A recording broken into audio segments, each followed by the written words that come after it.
तर पाटण तालुक्यातील घाटमाथा गावच्या हद्दीतील ही घटना आहे। सकाळी घडलेल्या घटनेमुळे संपूर्ण हवेमध्ये सध्या धुराचे लोळ पसरलेत। घटनेच्या ठिकाणापासून आसपास राहणाऱ्या लोकांना गॅस गळतीचा हा त्रास जाणवतोय।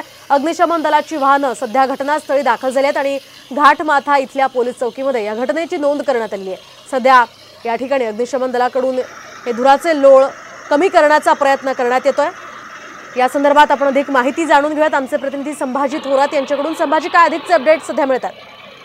कराड चिपळूण जो मार्ग आहे घाटमाथा आणि कोकणाला जोडणारा, यावरून सतत केमिकल गॅसची वाहतूक टँकरद्वारे होत असते। आज पाटण तालुक्यातील घाटमाथा गावच्या हद्दीत एक टँकर आहे तो लिकेज झाला आणि त्यातून गॅस जो आहे तो बाहेर पडायला लागला। या घटनेमुळे आसपासच्या लोकांनाही त्रास व्हायला लागला, त्यांना घशात कवकवणं आणि श्वासोच्छवास घेण्यासाठी अडचण व्हायला लागली। या घटनेनंतर अग्निशमन दलाला पाचारण करण्यात आले आणि त्या ठिकाणी जे धुराचे लोळ आहेत ते कमी करण्याचा प्रयत्न सुरू आहे। घाटमाथा येथील पोलीस चौकीत या घटनेची नोंद झालेली आहे आणि या ठिकाणचे पोलीस जे आहेत ते या घटनास्थळावर आहेत।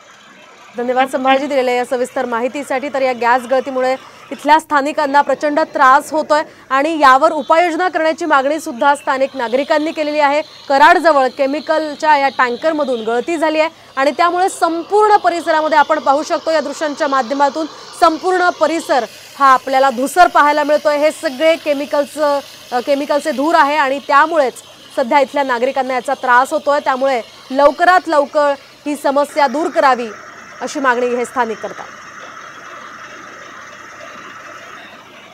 तर कराडमधली ही दृश्य आहेत। कराड चिपळूण महामार्गावरची ही घटना आहे। या ठिकाणी केमिकल टँकरला गळती लागली आणि त्यामुळे संपूर्ण परिसरामध्ये हे केमिकलचे धुराचे लोळ पसरले।